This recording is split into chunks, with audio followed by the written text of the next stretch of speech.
¿Qué es la gentrificación? Habría que primero preguntarnos eso. Son procesos que se han vivido en la Ciudad de México, en otras ciudades y en muchas ciudades del mundo, donde la población original que vive en cierta colonia empieza a verse desplazada por vivienda de otro nivel económico. Entonces, una persona que vive en una vivienda que paga una renta o que tiene ahí su casa de hace mucho tiempo, se generan procesos, a veces promovidos desde el gobierno. No es el caso ni de cuando fui jefa de gobierno, ni de Clara Brugada, obviamente. Se dio mucho, por ejemplo, en el periodo de Mancera, en la Ciudad de México, en donde se cambia el uso de suelo.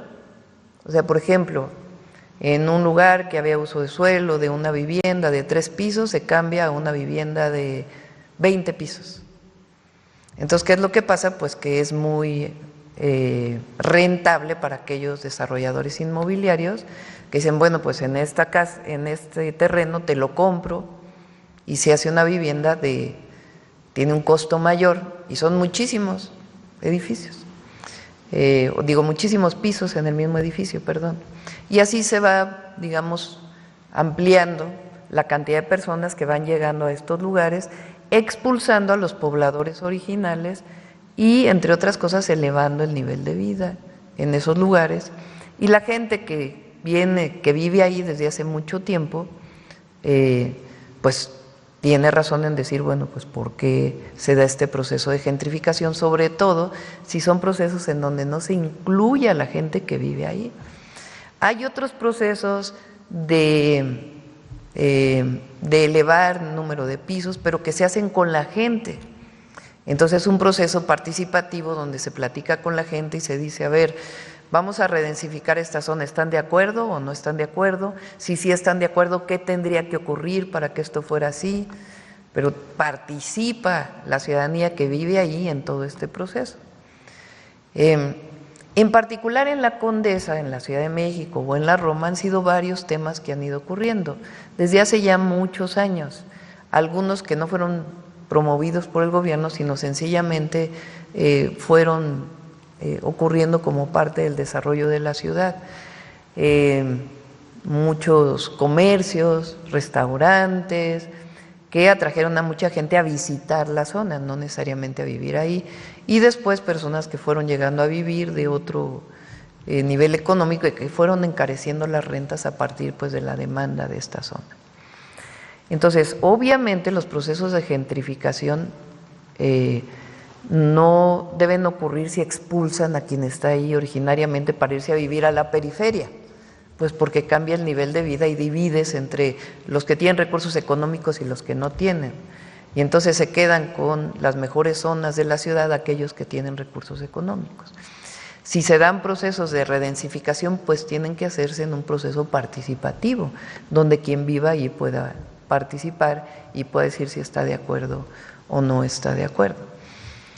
Ese es un proceso que ocurre en muchas ciudades del mundo. Nueva York, por ejemplo, vivió pues muchos procesos de gentrificación en Manhattan y en otras zonas, y muchas otras ciudades del mundo lo han vivido, muchas ciudades de Estados Unidos, y México, particularmente la Ciudad de México, aunque no solamente. Entonces, ese es un proceso y hay que atenderlo. La otra tiene que ver con gente que viene de otros lugares, o de México o del mundo, a vivir en la zona, que puede ser parte del proceso de gentrificación, pero no necesariamente un proceso de gentrificación está asociado a personas extranjeras que vengan a vivir a México, a esta zona. Eso hay que aclararlo. Entonces, tiene que atenderse de manera integral el que no se encarezca el nivel de vida en la ciudad, y particularmente el costo de la renta y de la vivienda. ¿Cómo se hace? A través de distintos mecanismos y también construyendo vivienda social, que es lo que nosotros estamos haciendo. Recuerden que todo el proceso de las nuevas viviendas que estamos haciendo, no lo estamos haciendo alejado, no lo estamos haciendo en la periferia como se hizo durante mucho tiempo, sino cerca de los lugares de trabajo. Entonces, hay que atender el fenómeno de la gentrificación. Otro fenómeno distinto es el que se puede desprender a partir de ahí de xenofobia o de discriminación. Entonces, en la manifestación que hubo en la Ciudad de México, por más legítima que sea la demanda de la gente que vive en los lugares, ni se puede aceptar la violencia, ni los discursos de odio. Eso no es México. Y más la Ciudad de México, que vive de la migración, ha vivido de la migración. Esta ciudad se construyó, sí, de los pobladores originarios, pero de muchísima migración de todo el país y también de migración de muchos procesos de asilo político y de migración que siguen ocurriendo. Entonces, y vamos a apoyar ahí a la jefa de gobierno y a alcaldes, porque los usos de suelo, todo esto depende mucho de las políticas municipales y estatales, pero vamos a apoyar, porque finalmente lo que queremos es el derecho a la vivienda, que se garantice, y el derecho a la ciudad, o a las ciudades. El derecho a la ciudad es poder gozar de todos los beneficios de una ciudad sin que seas expulsado a la periferia y que haya una diferencia social entre unos y otros.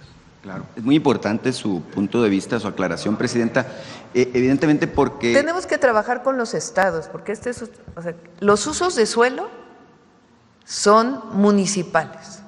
En el caso de la Ciudad de México, le corresponden al Congreso de la Ciudad de México, no es un asunto federal. ¿Cómo estamos nosotros atendiendo el derecho a la vivienda? Con la construcción de viviendas.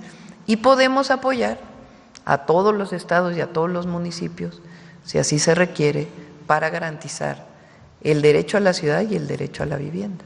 ¿Cómo van a hacer una ley que homologar cómo perseguir el delito de extorsión? Sí, pero es distinto. ¿No estarían dispuestos a es distinto. Que… Es distinto porque hay atribuciones que la Constitución establece a los municipios. Entonces, los municipios son autónomos. Entonces, una cosa es perseguir un delito a nivel federal y a nivel estatal, y la otra es invadir las funciones que tiene un municipio. Entonces, más bien ahí se coadyuva, se trabaja coordinadamente para, pues, garantizar el derecho a la vida digna de las personas en las zonas urbanas. Bueno, aparte es toda la especulación inmobiliaria y el cártel inmobiliario y las ilegalidades que se han dado, porque una cosa es que se cambie el uso de suelo y puedas construir un edificio de 20 pisos legalmente, y otra cosa es que construyas un edificio de 20 pisos donde se permite uno de dos. Eso es el cártel inmobiliario, desarrollado principalmente en la alcaldía Benito Juárez, desde que fue alcalde el actual presidente del PAN, para que no haya duda.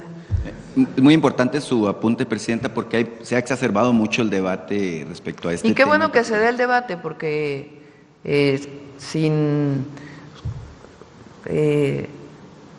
hablando claramente de que no queremos discriminación, de no debe haber discriminación de ningún tipo, es un debate interesante que se dé en la ciudad y en otros lugares de cómo garantizar el derecho a la vivienda y los accesos públicos, el acceso a los servicios públicos de los habitantes.